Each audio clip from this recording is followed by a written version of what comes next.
میرے ساتھ لڑتا رہتا تھا، جھگڑتا رہتا تھا، میں ہر وقت اس کی خدمت اور فرمانبرداری میں لگی رہتی تھی، کہیں ایسے نہ ہو کہ کوئی کوتاہی ہو جائے اور میرے پر ظلم کرے اور تشدد کرے اور سختی کرے۔ تو اللہ تعالیٰ فرمائیں گے جاؤ حضرت آسیہ علیہ السلام، حضرت آسیہ کو بلاؤ۔ جب حضرت آسیہ رضی اللہ تعالی عنہا کو بلایا جائے گا تو سوال ہوگا، اب بتا تیرا شوہر زیادہ ظالم تھا یا حضرت آسیہ کا شوہر زیادہ ظالم تھا؟ فرعون۔ اب فرعون کتنا ظالم جابر شخص تھا کہ حضرت آسیہ کے ہاتھ میں کیل گاڑ دیا، کیسا ظالم شخص تھا۔ اور جو انا ربکم الاعلی کا دعویٰ کرتا تھا کہ سب سے بڑا رب ہی دنیا میں مجھ سے بڑا رب ہی کوئی نہیں ہے۔ اس ضمن میں ایک واقعہ یاد آ گیا، وہ سناتا رہوں، ٹائم تو زیادہ ہو جائے گا لیکن انشاءاللہ مزہ آئے گا۔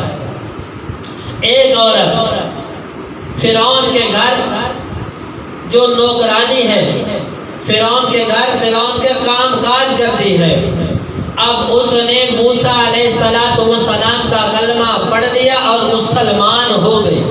جب فرعون کو پتہ چلا کہ میرے گھر کام کرنے والی میری نوکرانی اور میں سب سے بڑا رب میں، اور اس نے مجھے چھوڑ کر موسیٰ کے رب کو اپنا رب مان لیا اور موسیٰ کا کلمہ پڑھ لیا، اس کو بلایا، کہا تو نے موسیٰ کا کلمہ پڑھا ہے، موسیٰ کے رب کو اپنا رب مان لیا؟ تو وہ عورت کہنے لگی کہ ہاں میں نے موسیٰ کو اللہ کا نبی مان لیا، موسیٰ کا کلمہ پڑھ لیا، موسیٰ کے رب کو اپنا رب مان لیا۔ نے کہا اچھا، اپنے حواریوں کو بلایا، ایک بڑا برتن منگایا گیا، اس میں تیل ڈالا گیا، گرم کیا گیا۔ مختصر کرتا ہوں، جب وہ تیل ابلنے لگا، اس عورت کی دو بچیاں ہیں، ایک کی عمر روایت میں 6 ماہ لکھی ہے اور ایک کی عمر 3 سال لکھی ہے۔ ایک 6 ماہ کی بچی جو اس نے سینے کے ساتھ لگائی ہے اور ایک 3 سال کی بچی ہے، وہ بھی اس کے ساتھ کھڑی ہے۔ وہ عورت فرعون کے دربار میں کھڑی ہے اور فرعون نے حکم دیا کہ یا تو مجھے رب مان لے، موسیٰ کے رب کو چھوڑ دے، موسیٰ کے کلمہ کو چھوڑ دے، تو مرنے کے لیے تیار ہو جا۔ اس نے کہا یہ تو ایک جان ہے، اب 1000 جانیں بھی جا سکتی ہیں، نہ موسیٰ کے کلمہ کو چھوڑ سکتی ہوں نہ موسیٰ کے رب کو چھوڑ سکتی ہوں۔ اس نے کہا کیا؟ اس کے 6 ماہ کی بچی کو پکڑا اور اس کے سامنے اس ابلتے ہوئے تیل کے اندر ڈال دیا، وہ ایک لمحے میں لقمہ اجل بن گئی۔ اب اس ماں پہ کیا گزری ہوگی؟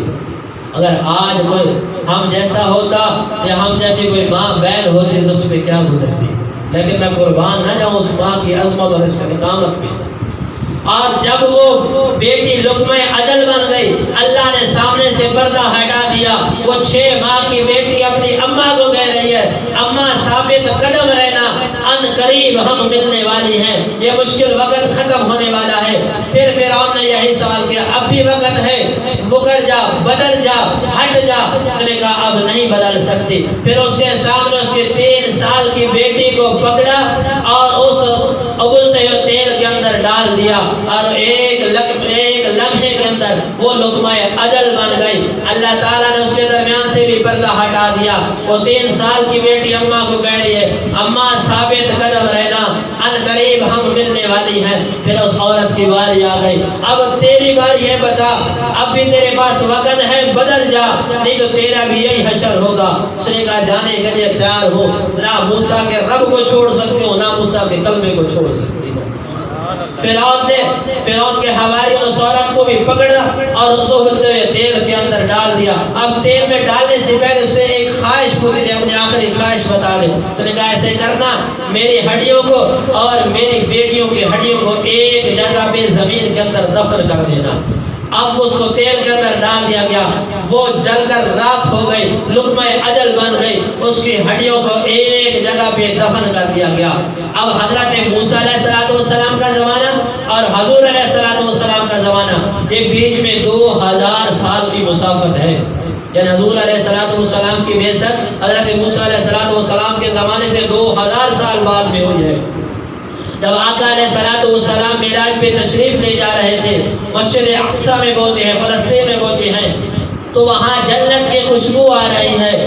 تو جبرائیل امین سے سوال کیا کہ اے جبرائیل یہ خوشبو کیسی ہے؟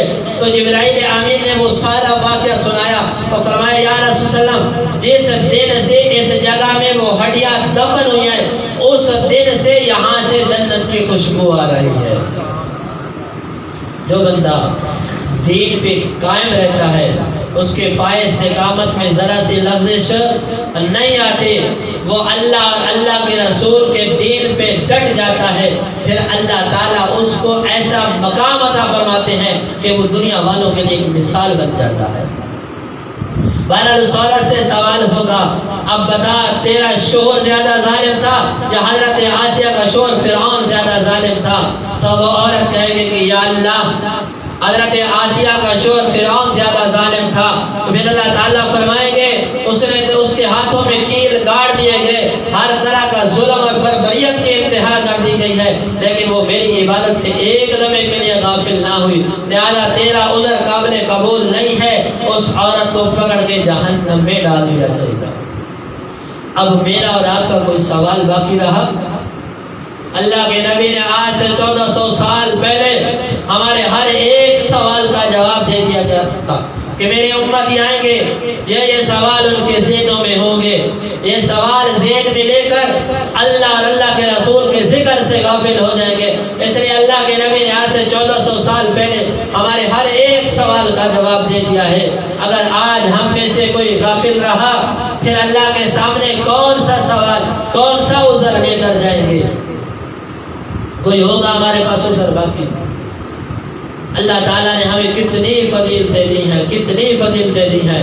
حدیث میں آتا ہے جو بندہ وضو کرتا ہے، نماز کی نیت کرتا ہے، جب نماز کی نیت کرتا ہے اللہ اکبر کہتا ہے، اللہ تعالیٰ اس کے گناہوں پہ قلم پھیر دیتے ہیں، گناہوں پہ قلم پھیر دیتے ہیں۔ جب وہ ثنا پڑھتا ہے، جب وہ ثنا پڑھتا ہے تو اللہ تعالیٰ اسے ایک حج اور عمرے کا ثواب عطا فرماتے ہیں۔ اور جب وہ رکوع میں جاتا ہے، سبحان ربی العظیم پڑھتا ہے، تو اللہ تعالیٰ اسے جتنی بھی آسمانی کتابیں نازل ہیں ان تمام کتابوں کی تلاوت کا ثواب اللہ تعالیٰ عطا فرماتے ہیں۔ جب وہ سجدے میں جاتا ہے، سبحان ربی الاعلیٰ پڑھتا ہے، تو اللہ تعالیٰ عالم ثانیت میں جتنے بھی جن ہیں ان کے برابر اللہ تعالیٰ اس کو نیکی عطا فرماتے ہیں۔ کتنا بڑا اجر ہے۔ پڑھ ہم اپنے لیے ہیں، اللہ تعالیٰ کو ہماری نماز کی کوئی ضرورت نہیں ہے، ہم اپنے لیے پڑھ رہے ہیں، پھر اللہ تعالیٰ کتنے بڑے انعامات کی ہم پر بارش کر رہے ہیں۔ اگر پھر بھی ہم غافل رہے، پھر کون سا شکوہ اللہ تعالیٰ کے سامنے کریں گے؟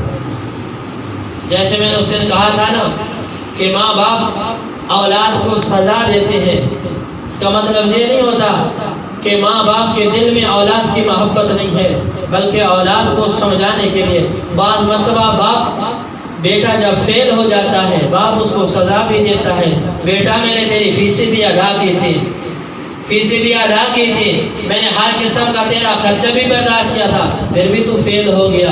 ہم دنیا کے امتحان میں فیل ہو گئے، پھر اللہ کے ہاں بھی ہمیں سزا ملے گی کہ اے میرے بندے، میں نے تجھے کتنے نعمتیں دی تھی، پھر بھی تو نے میری ناشکری کی تھی، پھر آج میری پکڑ بڑی سخت ہے۔ اتنا بچہ ربی کا لشدید، اللہ تعالیٰ فرماتے ہیں میری پکڑ بڑی سخت ہے۔ تو مرنے سے پہلے، اللہ کے پاس جانے سے پہلے اللہ تعالیٰ نے ہمیں موقع دیا ہے، اس موقع سے فائدہ اٹھاتے ہوئے ہم تیاری کر لیں۔ جو طالب علم سارا سال پڑھتا ہے، جب پیپر میں دے جاتا ہے سب کچھ لکھتا جاتا ہے، اسے کسی قسم کی دشواری نہیں ہوتی۔ جو سارا سال آوارہ گردی کرتا ہے، کتابیں بند پڑی ہوتی ہیں، پڑھتا نہیں ہے، امتحان والے دن پھر وہ ذلیل اور رسوا ہوتا ہے۔ یہ ایک پیریڈ ہے ہمارے پاس، ہم پڑھیں گے، کل قیامت والے دن امتحان ہوگا تو کامیاب ہوں گے۔ اگر آج ہم اواروں کی طرف پھریں گے، اللہ اور اللہ کے رسول کو بھول بیٹھیں گے، تو کل قیامت والے دن ذلیل و رسوا ہوں گے۔ اللہ تعالیٰ سے دعا ہے اللہ تعالیٰ ہم سب کو قیامت والے دن کی رسوائی سے محفوظ فرمائے۔ اللہ تعالیٰ ہم سب کو بغیر حساب کتاب کی جنت میں